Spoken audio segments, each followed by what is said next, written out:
সে আগুন তো নিভে না রে নীল দরিয়া ডুব দিলে সে আগুন তো নিভে না রে নীল দরিয়া ডুব দিলে আদম কান্দে শরণ দ্বীপে আদম কান্দে শরণ দ্বীপে হাওয়া কান্দে আরাফাতে আদম কান্দে শরণ দ্বীপে হাওয়া কান্দে আরাফাতে তাদের মিলন ঘটালে কেমনে তুই যাহারে কান্দালি রে মাওলা ইশকের আগুনে সে আগুন তো নিভে না রে নীল দরিয়ায় ডুব দিলে সে আগুন তো নিভে না রে নীল দরিয়ায় ডুব দিলে। উপস্থিত এই মঞ্চের অত্যন্ত যোগ্যতা সম্পন্ন আমার সভাপতি সাহেব, উপস্থিত এই মঞ্চে এই জামা মসজিদের ইমাম সাহেব, উপস্থিত এই মঞ্চে উলামায়ে কেরামগণ, মসজিদ কর্তৃপক্ষ, অধ্যুষিত মুসলিম এলাকা থেকে ছুটে আসা মসজিদ দরদি আমার বাপজান ভাই বন্ধু, পর্দার আলের অবলা সরলা মা ও খালা, আল্লাহ পাকের লাখ লাখ প্রশংসা যে মহান আল্লাহ পাকের কৃপায় আজকে আমরা বিশাল জামে মসজিদের জালসার প্যান্ডেলে বসে হাদিসে করণের অমীয় বাণী শোনার সুযোগ পেয়েছি। তারপর আমার ধার্মের গুরু মামলাদুল হযরত মুহাম্মদ মুস্তাফা সাল্লাল্লাহু আলাইহি সাল্লাম প্রতি শত কোটি শান্তির ধারা বর্ষিত হোক। আল্লাহুম্মা সাল্লি আলাইহি বারাক আলাইহি। ভাইজান, পৃথিবীর বুকে যখন কোনো কাউরি হককে পামাল করা হয়, হককে দাবিয়ে দেওয়া হয়, হকদারের হক দেওয়া হয় না, তখন কিছু না কিছু মানুষ জেগে উঠে। বিচারের মাধ্যমে বলেন, থানার মাধ্যমে বলেন, কেস কাচারির মাধ্যমে বলেন, সামাজিকভাবে বলেন, এইভাবে একটা প্রচেষ্টা হয় যে না ওর হক ওকে দিতে হবে, ওর প্রাপ্য ওকে দিতে হবে। এরকম একটা সিচুয়েশন সমাজের লোক তৈরি করে এবং তৈরি হয়। এইরকম একটা সিচুয়েশন আজ থেকে নয়, আল্লাহ পাকের নবীর আবির্ভাব হওয়ার আগে থেকে চলে আসছে। কিন্তু আজ পর্যন্ত যেই জন্য লড়াই হয়, যেই জন্য প্রচেষ্টা চালানো হয়েছে, সম্পূর্ণ সাকসেসফুল ভাবে তাকে দেওয়া হয়নি। সুনসান বি অ্যান্থনি 1872 সালে জেলে গেছে। জি, নামটা কি বললাম? সুনসান বি অ্যান্থনি। ওর জন্ম হয়েছে 1820 সালে, আর জেলে গেছে 1872 সালে, আর মৃত্যুবরণ করেছে 1906 সালে। ইনি এই প্রাপ্যর জন্য, এই হকের জন্য জান প্রাণ দিয়ে লড়াই করেছেন। কিসের হক, কিসের প্রাপ্য? সেই হকটা হচ্ছে মেয়ে ছেলেদের হক। জি, আল্লাহ পাকের নবীর যুগের আগের যুগটাকে বর্বরতার যুগ বলা হয়। ওই যুগটার নাম জাহিলিয়াতের যুগ। সেই জাহিলিয়াতের যুগে এই ব্যাপারটা নিয়েও একটা ধরাশা ছিল। বিশাল বড় একটা অন্যায়ের পর অন্যায়, অত্যাচারের পর অত্যাচার, জুলুমের পর জুলুম, শোষণের পর শোষণ চলেছিল। ভাইজান, জালসা দুদিনের আমার সভাপতি সাহেব বললেন, আমিও বিরোধিতা করি এর, কিন্তু গ্রামের লোক, কিছু লোক না না না, দুদিন জালসা করতে হবে, একটু তানসান হবে, লোকজন আসবে, কুটুম সদর হবে, খরচও যেমন ডাবল হয়, লাভের দিকে লাভ কিছু হয় না। একদিনের জালসা যৌথভাবে করতে হবে, 4টা বক্তা ডেকেলেন, মগরব থেকে শুরু করেন, সকাল 10টা পর্যন্ত জালসা চালান, কিন্তু একদিনই করেন, 2 দিন করে লস। ভাইজান প্রথম দিন খালি খাওয়া দাওয়া এই তানসান, কালেকশন হয় না, আর পরের দিন তখন কালেকশন নিয়ে হুড়াহুড়ি। কিন্তু এটা কথা মনে রাখবেন, আগামীকালকে বৃষ্টি হবে, কালেকশনও হবে না, হয়তো জালসাও হবে না। হালাকে ঝুট হ্যায়, হালাকে ঝুট হ্যায়। তো দান আজ কি করতে হবে আপনাকে ভাইজান? সুনসান বি অ্যান্থনি এই প্রচেষ্টা চালিয়েছে বহুদিন ধরে, আর ওইরকম ওর মতন আরো অনেকে এইরকম কাজ করেছে। আল্লাহ পাকের নবীর যুগে এই প্রাপ্যটা নিয়ে, এই হকটা নিয়ে, এই অধিকারটা নিয়ে সেই যুগে একটা ধরাসা ছিল। সেই যুগে একটা অন্যায়ের পর অন্যায়, জুলুমের পর জুলুম, শোষণের পর শোষণ চলেছে। কত অন্যায় আর কত অত্যাচার চলেছে। বৈবাহিক ক্ষেত্রে হোক অন্যায়, মিরাস ক্ষেত্রে হোক অন্যায়, খাওয়া দাওয়ার ক্ষেত্রে হোক, রাহান সাহানের অধিকারের ব্যাপারে হোক, সব ক্ষেত্রে তাদের প্রতি একটা জুলুম, শোষণ, অত্যাচার চলে এসছে। আর একটা বিরোধী গ্রুপ সব সমাকার জন্য, ইসলামকে সব সমাকার জন্য, এই ধর্মকে কলঙ্কিত করার জন্য একটা প্রচেষ্টা চালিয়ে গেছে। হালাকে ওটা ঝুট ছিল ভাইজান।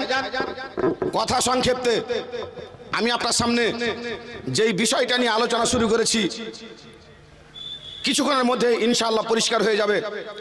সেটা হলো কি, যে এই সুনসান বি অ্যান্থনি 1972 সালে জেল চলে গেল। জেল যাওয়ার কারণ হলো যে মেয়েদের উপরে যে অত্যাচার হচ্ছে, জুলুম হচ্ছে, শোষণ হচ্ছে, উনি মাত্র কয়েকটা দিক, 2-1টা দিক দিয়ে লড়াই শুরু করলেন।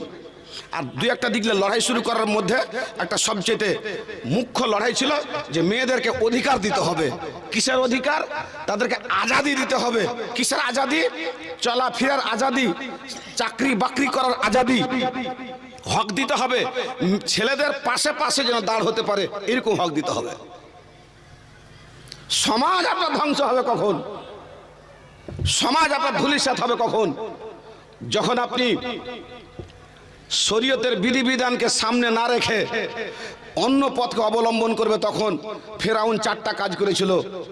ওই 4টা কাজের মধ্যে একটা কাজ মক্তবে লেখাপড়াকে বন্ধ করেছিল, 2 নম্বর ঘুষ চালু করেছিল, আর 3 নম্বর করেছিল মাখলুত তালিম, ছেলে মেয়ে পাশে পাশে বসে শিক্ষা অর্জন করবে। এটা ওর জীবনের ঐতিহাসিক ভুল ছিল। ভাবজান ভাই আমার, আল্লাহ পাকের নবীর যুগে একটা মেয়ে ছেলেকে তাদের প্রাপ্য থেকে, তাদের হক থেকে এমন ভাবে বঞ্চিত করা হতো, আপনি শুনলে আপনার শরীরের রুঁয়াগুলো দাঁড়িয়ে যাবে, এমন তাদের পরে অন্যায় অত্যাচার হতো। আমি ওইদিকে যাব না, শুধু একটা কথা আপনাকে বলবো। আল্লাহ পাকের নবী, দয়ার নবী, নবী মোহাম্মদ বলছেন যে আল্লাহ রাব্বুল আলামিন আমাকে প্রেরণ করেছেন নাজির বলে, হাদি বলে। আমি পৃথিবীর বুকে আবির্ভাব হয়েছি হকদারের হক পৌঁছে দেওয়ার জন্য, যার প্রতি জুলুম শোষণ হচ্ছে সেটাকে বন্ধ করার জন্য। অতএব ইফাল কুল্লা শাই হাত্তা নিকা, হাত্তাল জামা। আল্লাহ পাক বলছেন তোমার স্ত্রীকে আল্লাহ যে হক দিয়েছেন, শরীয়তে যে হক দিয়েছে, যে প্রাপ্য দিয়েছে, কোনো ধর্ম দিতে পারেনি। বিভিন্ন ধর্মে কেউ তোকে সাপ বলে আখ্যায়িত করেছে, কেউ কাঁটা বলে আখ্যায়িত করেছে, কেউ শয়তান বলে আখ্যায়িত করেছে, কেউ মানহুস বলে আখ্যায়িত করেছে, বিভিন্ন রকমের তাকে করেছে। কিন্তু ইসলাম যা দিয়েছে পৃথিবীর কোনোই ধর্ম দিতে পারেনি। জি, আল্লাহ পাক বলছেন তোমার স্ত্রী মাসে মাসে মাসে মাসে অপবিত্র হয়ে যায়। যদি তোমার স্ত্রী অপবিত্র হয়ে যায়, সব তার সঙ্গে সব কাজ করা যাবে। খাও তার সঙ্গে বসে, পান করো তার সঙ্গে বসে, ঘুমাও তার সঙ্গে, চলা ফিরা উঠা বিছা যত রকমের আনুষঙ্গিক ইয়ে আছে সমস্ত কিছু করো, ইল্লাল জামা। শুধু মিলন করা যাবে না, শুধু মিলন করা যাবে না। বাকি তুমি যত যা কিছু তোমার কাজ আছে সব কিছু করতে পারো। আল্লাহ পাক নবী মসজিদের মধ্যে ঢুকে আছেন, আর মা আয়েশা এসে চিরুনি করে দিতেন, জান্নাতে মুখ বাড়িয়ে দিতেন। মা আয়েশা বলছেন, আমি অপবিত্র ছিলাম, হ্যাঁ, মাসে মাসে যে মেয়ে ছেলেরা অপবিত্র হতো সেই মতো অপবিত্র ছিলাম, আমি আল্লাহর নবীর মাথাতে চিরুনি আর কাঙ্ঘি করে দিতাম। আল্লাহ রাব্বুল আলামিন বলছেন, আমিন আয়াতিহি আন খালাকালাকুম মিন আনফুসিকুম আজওয়াজা লিতাসকুনু ইলাইহা ওয়া জাআলা বাইনাকুম মাওয়াদ্দাতান ওয়া রাহমা। আল্লাহ জান্নাতে আদমকে সৃষ্টি করলেন, খাও পান করো ইচ্ছা মতো ঘুরো ফিরো, কিন্তু ওয়ালা তাকরাবা হাযিহি শাজারাতা ফাতাকুনা মিনাজ জালিমিন। এই ফল খাওয়া দূরের কথা, ফলের নিকটবর্তী পর্যন্ত হবে না। তার আগে একটা বিধান দিলেন আল্লাহ পাক রব্বুল আলামিন। সেই বিধিবিধানকে সামনে রেখে আদম আলাইহিস সালাম জান্নাতের মধ্যে থাকছেন, খাচ্ছেন, ঘুরছেন, ফিরছেন, কিন্তু ওর জীবনটা অসম্পূর্ণ, জীবনটা একদম বৃথা জীবন। আপনি আপনার সংসারকে সামনে রাখেন, আর রাখার পরে আপনার সংসারের মধ্যে শুধুমাত্র সবাই আছে, একটা মানুষ নাই, আপনার জীবন বৃথা, বেকার জীবন। আপনার জীবনে সব কিছু আছে, গাড়ি বাড়ি জায়গা জমি স্থাবর বাস্তব সব কিছু আছে, আপনার মধ্যে সেক্স নাই, উত্তেজনা নাই, আল্লাহ আপনার ওই জিনিসটাকে নষ্ট করে দিয়েছে, আপনার জীবন বৃথা। অর্ধাঙ্গিনী অর্ধাঙ্গিনী অর্ধেক, দেখেন ভারসাম্যটা দেখেন আপনি। আল্লাহ রাব্বুল আলামিন বলছেন, বান্দারে আমার, পৃথিবী দিয়েছি, মা দিয়েছি, বাবা দিয়েছি, ধন সম্পদ দিয়েছি, গাড়ি বাড়ি টাকা পয়সা জমি জায়গা কোনোই কিছুর অভাব তোমার আমি রাখি নাই, কিন্তু বান্দারে টাকাও উপভোগের জিনিস, তোমার খাদ্য দ্রব্য উপভোগের জিনিস, তোমার বাড়ি গাড়ি জায়গা জমি সব উপভোগের জিনিস, কিন্তু তুমি জানো না আমি আল্লাহ রাব্বুল আলামিন বলেছি পৃথিবীর বুকে একখানা মানুষের সব চাইতে মনের শান্তি, সব চাইতে বড় ধন, সব চাইতে বড় সম্পদ, সব চাইতে বড় শান্তির জিনিস, সব চাইতে বড় উপভোগের জিনিস, তার নাম হচ্ছে তোমার অর্ধাঙ্গিনী।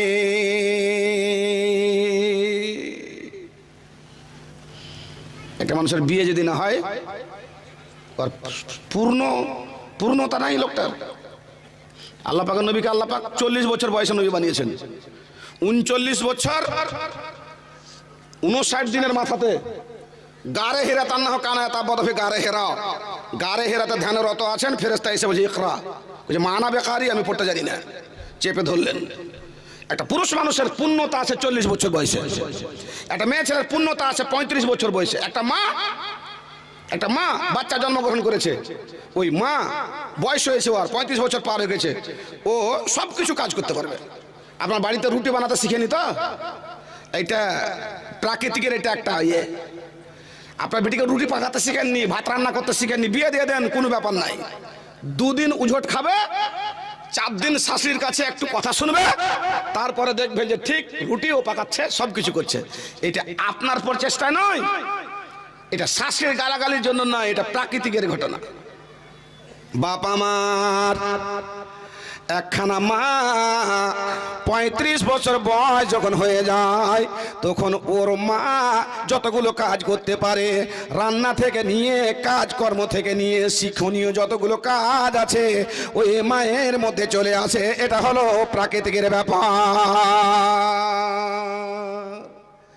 আল্লাহ বললেন, বান্দারে আমার, 1-2 করে করে আমি মুসা আলাইহিস সালামকে 17খানা মর্যাদা দান করেছিলাম। আমি মুসা আলাইহিস সালামের জামানায় যখন তার কমেরা তার সাথে অন্যায় অত্যাচার শুরু করে দিল, তারপরে ঈমান আনলো না, আমি আল্লাহ রাব্বুল আলামিন পরস্পর ভাবে তার প্রতি আমি মর্যাদা পাঠিয়ে দিলাম, আমি নিদর্শন পাঠিয়ে দিলাম। সময়কালে আমি তার কমের গায়ে উকুন করে দিলাম। আল্লাহ পাকে নবী মুসা কালিমুল্লাহর কাছে গিয়ে বলল, গো মুসা, আমরা আর বসবাস করতে পারছি না, আমাদের খাওয়াতে উকুন, আমাদের গায়ে উকুন, মাথায় উকুন, বিছানায় উকুন, আমরা বিরক্ত হয়ে গেছি, আর সহ্য হচ্ছে না। আল্লাহর কাছে দোয়া করেন যাতে করে উকুন গুলকে আল্লাহ বিতাড়িত করে দেয়, আপনাকে বিশ্বাস করে ঈমান এনে নিব।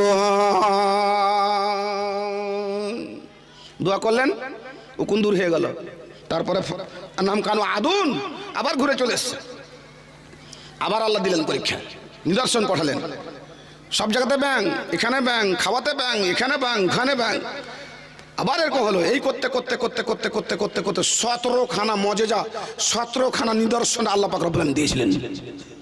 আর মজেজা, অলৌকিক ঘটনা, আশ্চর্যজনক ঘটনা, এটা আল্লাহ কেন করেন? আল্লাহর কারিশমা, আল্লাহর কুদরতের প্রমাণের জন্য।